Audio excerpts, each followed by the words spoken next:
akan mencoba untuk menjelaskan kegiatan pembelajaran hari ini, yaitu tentang mekanisme katup.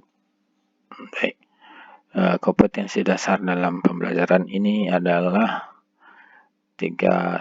Menerapkan cara perawatan sistem utama enjin dan mekanisme katup. 2. Merawat berkala sistem utama enjin dan mekanisme katup. Nah, pada pertemuan kali ini kita fokuskan kepada mekanisme katup.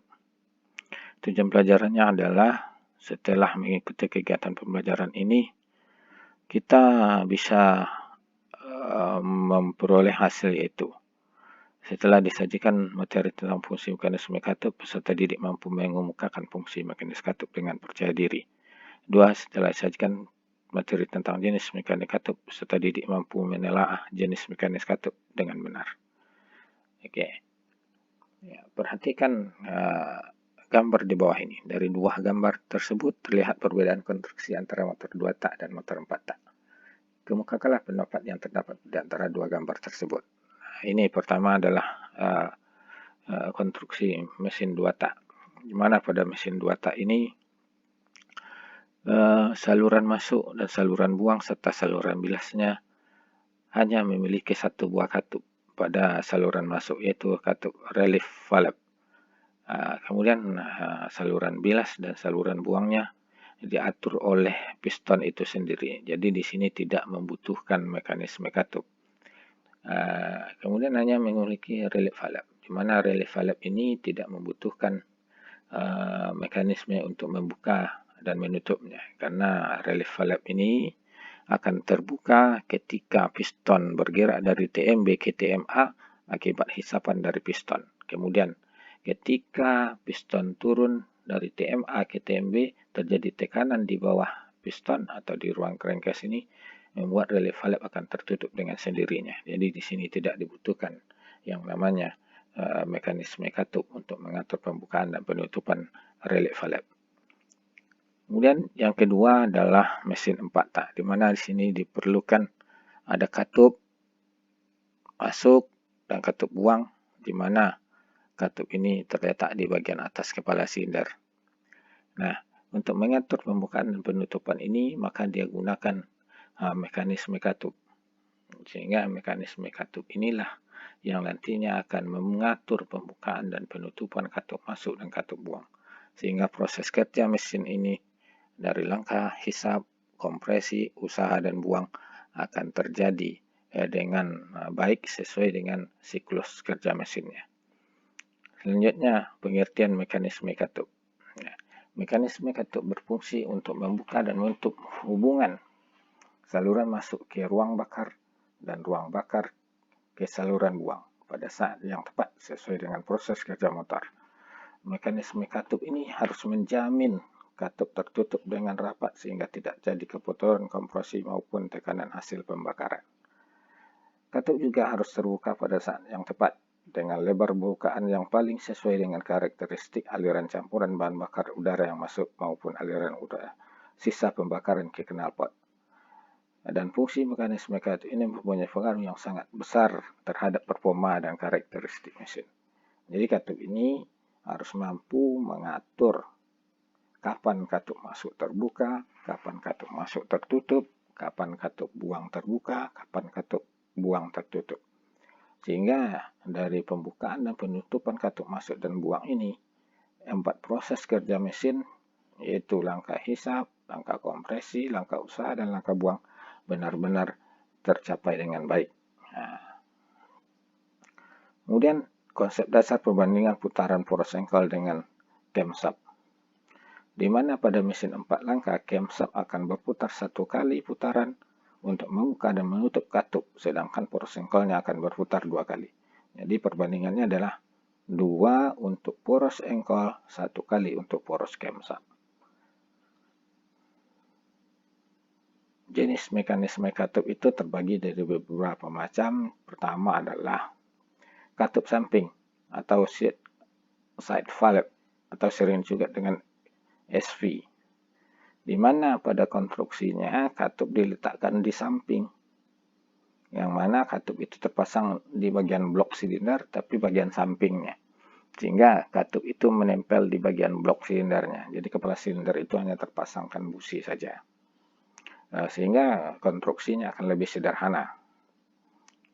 Kemudian jenis yang kedua adalah katup di kepala silinder atau overhead valve, di mana konstruksinya adalah katup itu dipasangkan di bagian kepala silinder, kemudian camshaft berada di bagian blok silinder.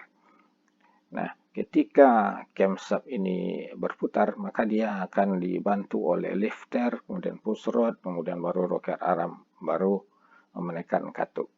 Yang ketiga jenisnya adalah SOHC, Single Overhead Camshaft. Nah, Single Overhead Camshaft ini artinya adalah memiliki sebuah cam, namun camnya sudah berada di atas kepala silinder. Di mana prosesnya itu biasanya dibantu dengan menggunakan rantai timing. Poros engkol akan memutar camshaft melalui rantai timing, hingga camnya berada di atas, katupnya juga berada di atas. Selanjutnya adalah DOAC, Double Overhead Camshaft. Nah, di mana pada saat ini dia memiliki dua buah camshaft, tetapi camshaftnya berada di atas silinder. Biasanya kalau yang double ini satu silinder memiliki 4 katup, jadi 2 untuk katup masuk, 2 untuk katup buang. Kemudian yang selanjutnya adalah compact DOAC atau sering juga dikatakan twin cam. Jadi kalau compact DOAC ini biasanya dinyatakan oleh Daihatsu, kemudian twin cam dinyatakan oleh Toyota. Nah, konstruksinya hampir sama, tetapi perbedaannya adalah di penggeraknya. Gimana penggeraknya pada saat DOAC itu ketika puli poros engkol berputar, kedua cam langsung diputar oleh timing belt atau timing chain. Tetapi pada compact DOAC itu yang diputar langsung oleh rantai timing atau timing belt itu hanyalah pada poros cam bagian inputnya saja. Kemudian poros cam bagian output diputar berdasarkan bantuan dari gigi skisor atau gigi yang dipasang pada poros cam input dan poros cam output, di mana putaran poros cam input dan output itu akan berlawanan arah. Kemudian bagaimana proses atau saat kerja katup? Saat kerja katup itu ada 4 periode. Yang pertama pada saat langkah hisap, katup masuk akan terbuka. Jadi katup masuk ini secara teori konsep kerja mesin 4 tahap. Itu proses hisap itu dinyatakan di teori itu sepanjang 180 derajat. Namun kalau kita lihat dari diagram katupnya, katup masuk itu terbuka tidak seperti yang diteorikan, tidak seperti teori idealnya, di mana katup masuk ini akan terbuka. Kita contohkan di sini, katup masuk terbuka 6 derajat sebelum titik mati atas, berarti sebelum piston berada di titik mati atas, sekitar 6 derajat sebelum titik mati atas, katup masuk sudah terbuka. Kemudian ketika piston turun ke bawah dari TMA ke TMB, sampai di TMB, katup masuk juga masih terbuka. Sampai poros engkol berputar 40 derajat, baru katup masuk akan tertutup. Kemudian langkah yang kedua, ini perhitungannya. Maka panjang katup hisap terbuka itu adalah 6 derajat ditambah 180 derajat ditambah 40 derajat. Maka total katup masuk terbuka sepanjang 226 derajat putaran poros engkol. Kemudian proses kedua adalah proses langkah kompresi. Proses langkah kompresi ini akan terjadi sepanjang 180 derajat dikurangi dengan 40 derajat yang dipakai oleh katup masuk tadi. Sehingga langkah kompresi itu berkisar 140 derajat. Kemudian langkah mesin berikutnya adalah langkah usaha. Berapa panjang langkah usaha? Panjang langkah usaha adalah sebesar 180 derajat dikurangi dikurangi 31 derajat, maka dia 140 silat. Mengapa dikurang 31 derajat? Karena setelah langkah usaha terjadi langkah buang. Katup buang akan terbuka itu 31 derajat sebelum piston berada di titik mati bawah atau di akhir langkah usaha. Jadi di akhir langkah usaha sebelum piston berada di titik mati bawah, katup buang sudah mulai terbuka. Kemudian piston terus berputar sebanyak 180 derajat. Kemudian katup buang ini masih terbuka 9 derajat setelah berakhirnya langkah buang. Maka totalnya adalah 220 derajat. Jadi katup buang itu terbuka sepanjang 220 derajat. Berapa total kerja dari katup masuk dan katup buang ini atau kerja dari mesin itu sebesar 735 derajat.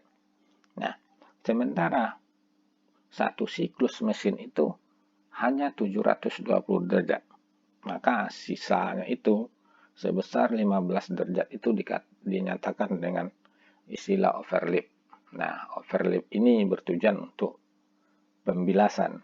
Jadi, ketika overlap, bahan bakar dan udara yang masuk tadi pada saat awal langkah hisap dan akhir langkah buang akan membersihkan sisa-sisa pembakaran. Kemudian, apa tujuannya overlap? Tujuan lain overlap adalah menjaga suhu kerja mesin, menjaga suhu di dalam silinder itu agar tetap pada suhu kerja yang normal. Jadi overlap ini selain untuk membilas juga untuk menjaga suhu yang ada di dalam ruang bakar. Kemudian pemecahan awal tadi. Nah, pada motor 2 langkah saluran masuk dan saluran buang ditempatkan di blok silinder sehingga piston dapat melakukan proses penutup dan pembukaan secara otomatis sesuai dengan kerja mesin. Tetapi pada motor 4 tak, saluran masuk dan saluran buang tidak lagi berada di blok silinder, tapi ditempatkan di atas kepala silinder. Sehingga jika dia berada di atas kepala silinder, maka tidak lagi bisa ditutup dan dibuka oleh piston. Maka dia diperlukan yang namanya mekanisme katup. Dalam rangka mencapai kerja mesin yang tepat, maka penutupan katup pada mesin 4 tak harus digunakan komponen-komponen sebagai penunjang kerja katup. Maka hal ini dinamakan dengan mekanisme katup. Dari pembelajaran ini bisa kita evaluasi bahwa dari gambar di samping ini kemukakan pendapat tentang jenis mekanis katup apa yang disajikan. Nah, tadi sudah kita jelaskan bahwa jika di atas kepala silinder terdapat satu buah cam, maka ini namanya adalah single overhead camshaft atau SOHC, di mana poros cam terletak di atas kepala silinder dan dia akan berputar 2 kali putaran poros cam, 1 kali putaran poros engkol. Kemudian yang kedua, ini ada 2 buah gambar. Di sini yang sebelah kiri ini dia yang diputar oleh poros engkol, yang diputar langsung adalah poros cam input, maka ini dikatakan dengan twin cam. Jadi poros camnya 2, tapi yang diputar langsung oleh poros engkol adalah poros cam input. Jadi ini dikatakan dengan DOHC, compact DOHC atau twin cam. Yang sebelahnya adalah DOHC. Jadi kedua poros cam ini diputar langsung oleh poros engkol melalui timing bell. Jadi ketika poros engkol berputar, poros cam langsung diputar. Jadi putaran arah poros cam itu searah. Sementara pada compact DOHC, putaran poros cam itu akan berlawanan. Oke, ini rangkumannya. Mekanisme katup adalah komponen-komponen yang tersusun untuk mengatur terbuka dan tertutupnya saluran intake dan saluran exhaust pada motor 4 langkah. SP, side valve, yang dikatup berada di samping, terletak di blok silinder. Kemudian SOHC, satu buah cam yang ditempatkan di atas kepala silinder. Jadi untuk mengatur pembukaan katup masuk dan katup buang itu diatur oleh satu buah poros cam. Kemudian DOHC memiliki dua poros cam, satu untuk poros cam input, satu untuk poros cam output. Sistem penggerak DOHC ini bisa dia berupa timing bell, bisa juga berupa rantai. Kemudian sistem penggerak DOHC tipe compact drain cam, tenaga putar furosengkolnya yaitu diputar langsung oleh furosengkol hanya pada bagian intake camshaftnya ya. Sementara exhaust camshaftnya diputar melalui gigi skisor. Oke, sekian dan terima kasih.